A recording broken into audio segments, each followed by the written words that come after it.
Yo, what's up, YouTube? This is your boy Alex. Today is Thursday, and on my other YouTube channel called Alex Rockstar, where I talk about clothes, I am going to get to that subject, but before I even get to that subject, this is a very important video. If I don't do this, then a lot of black men and black women will be seriously angry with me if I don't make this video. It's one of those tough, hard subject videos to make. A lot of people don't like making these types of videos because the subject matter makes you feel very uncomfortable. But if you don't talk about it, people will not know how you feel, good or bad, and they'll be even more angrier because you did not voice your grievances. So this video is going to be about police brutality and my personal thoughts on police brutality. Because, there's a lot of black men and black women walking the streets. They go to work 7 days a week, 24 hours a day, 365 days a year, and they do not have a voice to express their frustrations with police officers. And the Most High, or you can say Jesus, has blessed me with some incredible gifts. And one of the gifts is coming here on the internet and making YouTube videos. Now, we're not going to be talking about no sex game today because a lot of people watch those videos. Some people like sex game, some people hate and despise sex game.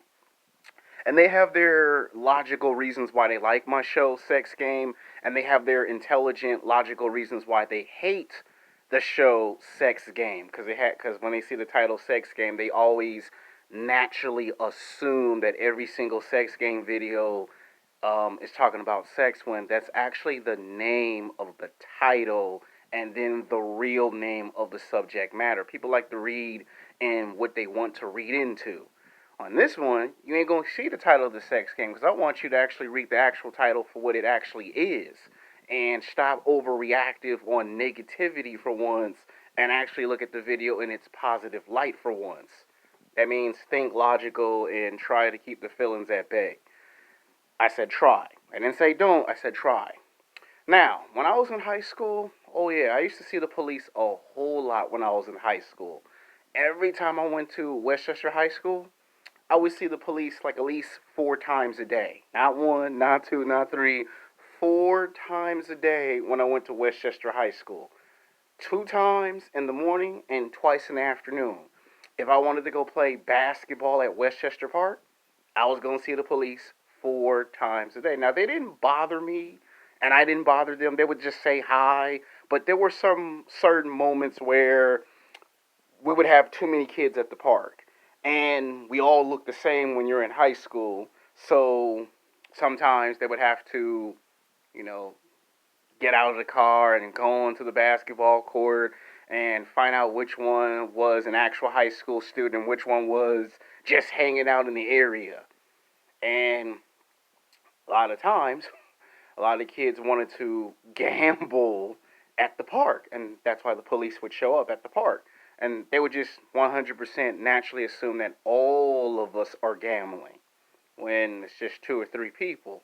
And sometimes I would come home, and sometimes I could tell if I was being followed. Like I'm good at feeling someone follow me from behind. Sometimes I think it would be a man or a woman. Sure enough, it's a police car following me behind, driving real slow. And a lot of times I used to say to myself, what are you following me for? If you saw me go to high school and you saw me leave the high school to get on to the bus, what you follow me for? You ain't got no reason to follow me unless I've done something wrong for you to follow me. And sometimes I would do what my mom or dad say, don't back talk, don't get disrespectful, don't get out of line, don't say something that'll get you in trouble. If they ask you something, you say yes, sir, no, sir, have a good day, thank you, and basically keep it moving. But don't say anything ignorant and stupid that'll get you shot or arrested by the police. Now, I've never been shot and I've never been arrested, but I have what they call a bad case of mistaken identity, where somebody, and this is when I was in high school and again when I was in college. When I was in high school, every single time for 4 years, it didn't matter if I was going to the movies, if I was going to the mall. I could be going to McDonald's, I could be going to Burger King or Taco Bell. Somehow, some way, from out of nowhere, police car pop up. And some part of me felt like Is it being done intentionally on purpose? Are you doing your job? And most of the time, they would just say hi. But they would make sure that when I went to the McDonald's, they would make sure that once I was finished getting lunch or dinner, that I left McDonald's, that I left Burger King, that I left Taco Bell, and did not disturb the work environment. Even when I would go on job interviews, all of a sudden I come to look for a job. This is when I was in high school.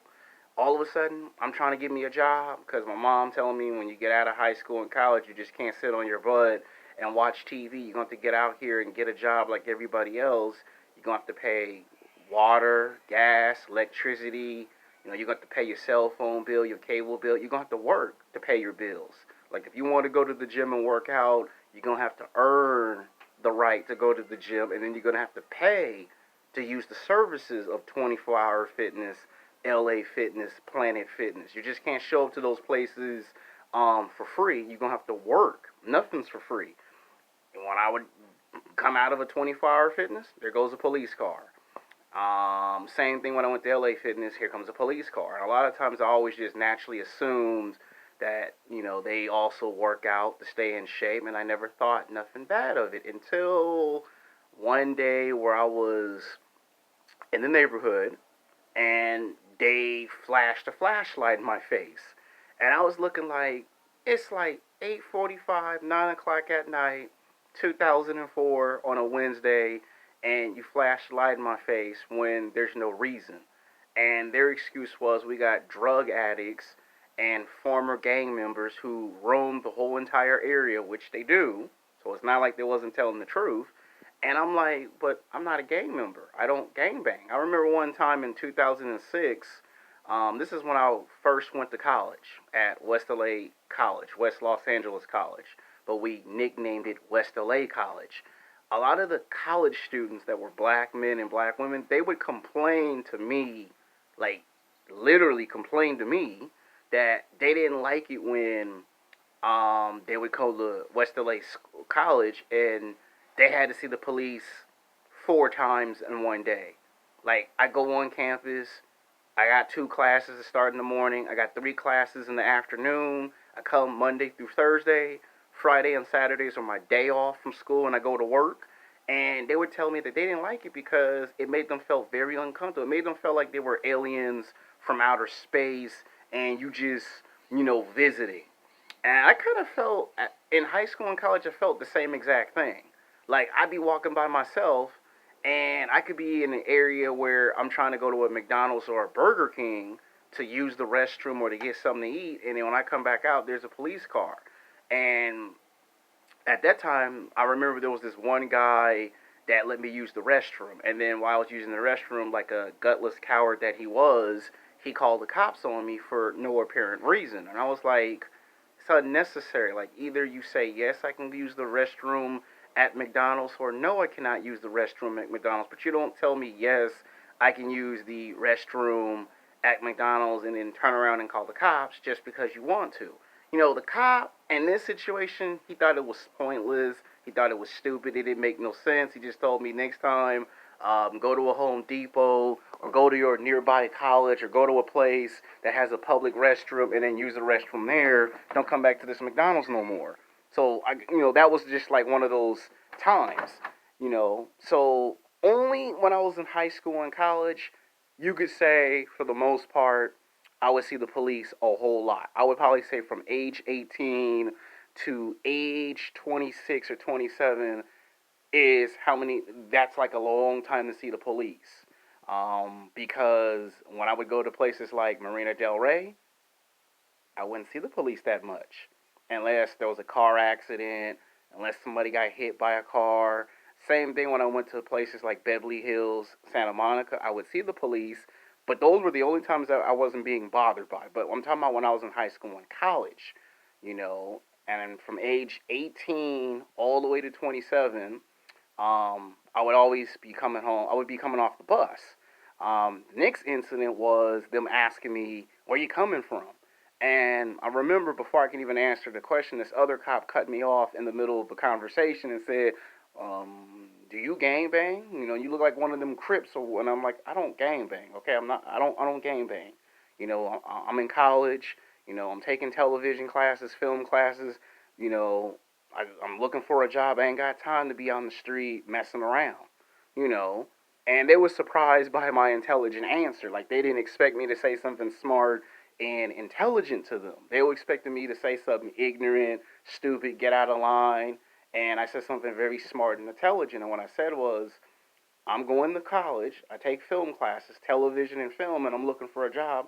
I ain't got time to be in the streets playing around. I ain't got time for that.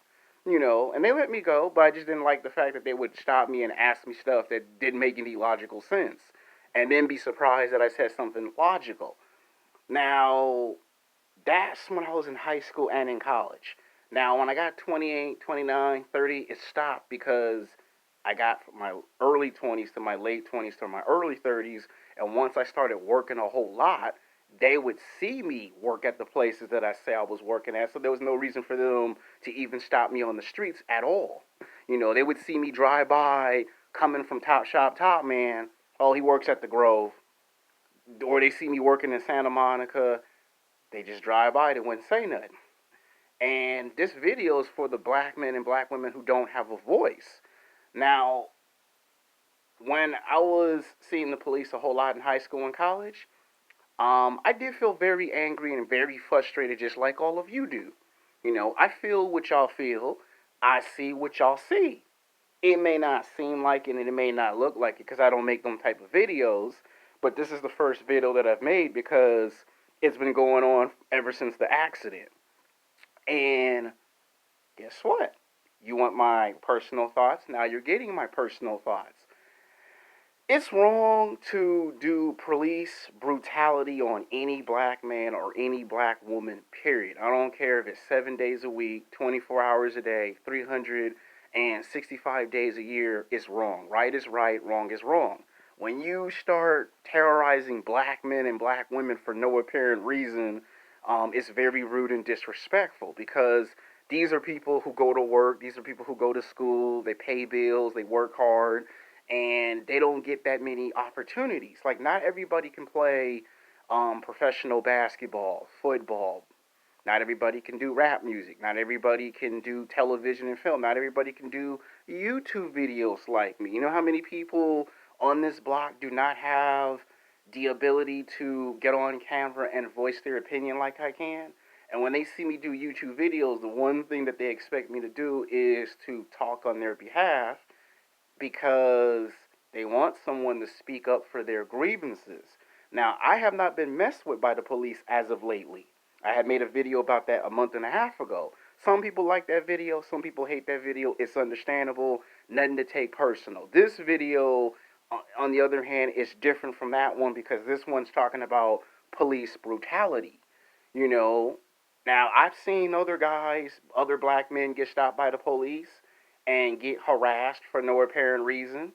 And the reason why you don't see me get harassed or messed with is because of my YouTube videos. All of my YouTube channels, everyone see these videos. Every city, every state, when I upload this, people see the videos. People see these videos. And even the police see my YouTube videos. They watch my videos. They may not say they do, but they do watch my videos. If I'm talking about television and film, if I say sex game, television, the top 10 greatest action-packed movies, chances are you've probably have seen one or two or three of my videos on my primary YouTube channels. And when they see those videos, it's almost like being a celebrity. It's almost like I am Michael Jordan. I am LeBron James. I am Kobe Bryant. I bring that superstar celebrity everywhere I go. Century City, Beverly Hills, Santa Monica, The Grove, Hollywood, West Hollywood. Everywhere I go, I bring that superstar celebrity everywhere I go. And a lot of people see my YouTube videos. For the most part, a lot of people like my videos. And then there's a strong minority who do not like my videos no matter what I say, no matter what I do, good or bad. That small minority do not like my videos. Don't even want to see my face on their cell phone. And a lot of times, when they do see my videos, they usually say hi. And then you have the ones who just don't like me for whatever reason. They'll drive through a gas station and make it seem like they're going to get out the car and do something, and then they just pass by. That right there is called intimidation, because you want to see how someone react to doing something. And to me, you need see, the purpose of being a police officer is to serve and protect. That's what your job is. That's what your purpose is. And the people who cannot go on camera and voice their opinions is because they're afraid of retaliation. They're afraid of consequences. You know, they don't want the harassment. They don't want the trouble. And I understand that. I made the video for the ones who do not have a voice, who cannot voice their opinions. Not everybody can do what I can do. Just take out their cell phone, pop up on YouTube, make a video go viral, and everybody sees the video and everybody likes the video. This video is if you're a black man or a black woman and you're angry and frustrated and you want someone to speak on your behalf. I'm speaking on your behalf. I'm not talking to you as Alexander the filmmaker. I'm not talking to you as Alexander the superstar of YouTube. I'm not talking to you as Alexander the martial artist.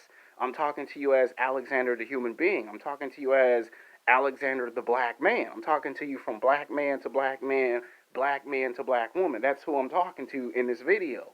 So when I do come up with a very good catchy title for this video, I'm going to put this on 2 of my new channels so the video can get some attraction and circulate, because I want to get the message out. And this video is if you're frustrated of the constant brutality, police brutality on African Americans. I'm telling you that, yes, at one point in my life, when I was in high school and in college, I used to see the police a whole lot. I'm telling you, when I went to Westchester High School for 4 years, I would see the police 4 times in one day. That's just in one day. By the end of the week, I would see the police like some 5 to 10 times in 1 week when I would go to Westchester High School. When I went to college, a lot of this didn't stop until I got like 27, 28, 29, 30. And it wasn't until I left West LA College and I went to Los Angeles City College and Santa Monica College, it stopped. But it really stopped when all these YouTube videos started taking off. That's why I said a lot of times when people see these videos and I go to those environments, the Grove, Century City, Beverly Hills, Santa Monica, it's like I am Michael Jordan, I am Kobe Bryant, I am LeBron James, and I bring that celebrity superstardom with me everywhere I go. Not everybody can do that. Not everybody can pick up a cell phone and get to talking, and all of a sudden everybody knows who you are. There's some people on this block right now who have worked for 10, 15, 20, 30 years, and nobody knows who they are or their accomplishments, and nobody speaks up on their behalf. I have friends, as of right now, business associates, colleagues, who I went to high school and college with, and they had no idea that in 4 or 5 out of 14 years, they had no idea that I was on YouTube doing YouTube videos. They had no idea that I was talking about television and film, sports, music, sex and dating, life problem situations. They had no idea that in 14 years, 5 out of 14 years, they had no idea that I would be on camera 7 days a week, 24 hours a day, 365 days a year doing YouTube videos. I had people I went to high school and college that didn't even know I had a strong passion for television and film and filmmaking. Some of these people had to track me down face to face, eye to eye, as I'm talking to you black men and black women right now, and had to confront me about, okay, you making all these YouTube videos, but you need to start talking about police brutality. You need to start speaking on it. You know, you a black man. You a black man first. Everything else comes second. Like in the Bible, the Most High comes first and the rest of us come second. It's the same rule.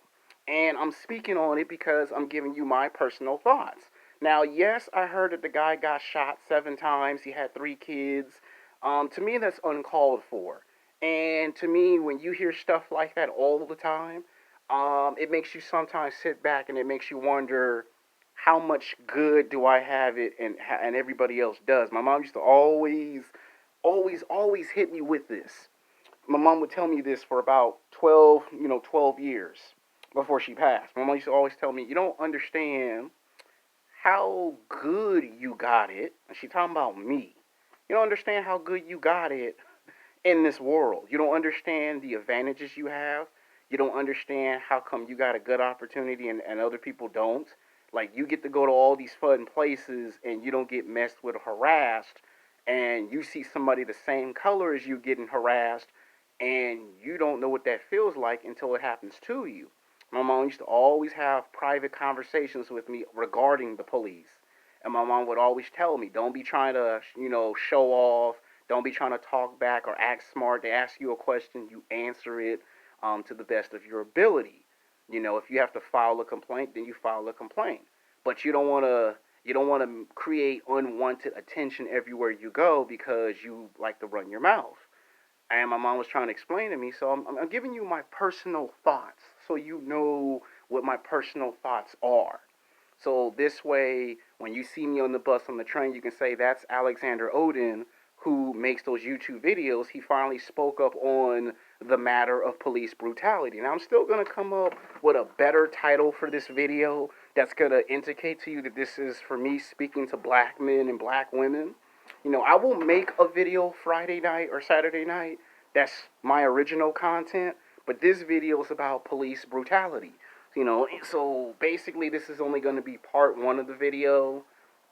I will eventually make a part two that will be talking about what is the difference between gang violence and police brutality, because I know somebody gonna come in the comment section and say you need to speak more on this subject. So this is part one. I'm gonna make one or two videos, tell you what I think, and then I'm just gonna move back on to my original content. I don't want no one to think, oh, he doesn't even talk about this type of subject. I'll make one or two videos, and then after that, we'll see what happens. You know. Now, do I think it'll ever stop? No, I don't think it'll ever stop. I think it's sad that it don't stop. It needs to stop. There's a lot of questions that need to be answered by the end of the day. To hear the basketball players stop all the basketball games and everyone sit down and take a pause and try to resolve the situation is definitely a right step in the right direction.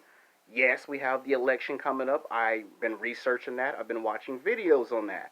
A lot of people are going to want me to comment and tie in on the 2020 presidential election race.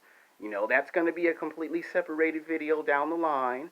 We'll get to that video when it's time. This is about being a black man. This is about being a black woman. Right now, we're not talking about sports, television, and film. I'll get to that eventually. Um, we're not talking about sex game right now. Right now, it's not a game. This is real life. This is not funny. This is not a funny matter. This is not a game. This ain't PlayStation. This is not Xbox. This is very disturbing to wake up every single day, 7 days a week, 24 hours a day, 365 days a year, and experience this in high school, college, at the work. If you go to a nightclub and bar, especially if you go to the nightclub and bar, you're gonna see the police at least 7 to 8 times in one day. Some of the people get uncomfortable. Some of the people don't know how to express the issues that they have. Now, I said back when I was in high school and college, I used to get a lot of this. So I know about the flashlight in your face, the bad case of mistaken identity. The reason why I don't get that no more is because they see my YouTube videos and it's like I am Michael Jordan, I am Kobe Bryant, I am LeBron James. I'm not saying I have they skills or they talent. That's not what I'm saying. Don't misconstrue what I say in the YouTube video. What I'm saying is when they see me the same way they see Michael Jordan, Kobe, and LeBron. Like, you don't see the police mess with Michael Jordan, Kobe Bryant, or LeBron James. You don't see nobody mess with Denzel Washington or Samuel L. Jackson. And you're seeing it with me. You don't really see me get messed with too much. But someone who's not Alexander Oden, someone who's not Michael Jordan, Kobe Bryant, LeBron James, Denzel Washington, somebody who's not Michael B. Jordan, does get messed with on a consistently daily basis. And when they see my videos, some of those people get upset with me because you got this powerful voice, you got all these YouTube videos, all these YouTube channels. The least you can do is make one or two videos to tell us what you think. Then we'll understand you a little bit more. So this is so black women and black men that watch my video, we have a better understanding. So when someone asks, am I on your side? I'm on your side. So you don't have to be pointing the finger, oh, he think he better than us because he got all these YouTube channels, or he think he a superstar. You know, this is one of the gifts that I was blessed with by the Most High. So this video is about 25 minutes. I don't want to make this video longer than it already has. Keep in mind, this is only part one, the first video. I will eventually make a part two to tell you what's the difference between gang violence and police brutality. I'm only gonna make 1 or 2 videos, and then I'm gonna move on because I'm supposed to be on my break. I was trying to not make no videos for 4 or 5 days and take a rest from all my other videos. And this popped up on us. And I had to comment on it because I know someone's gonna say, man, you need to make that video. So until then, my black men and black women, peace.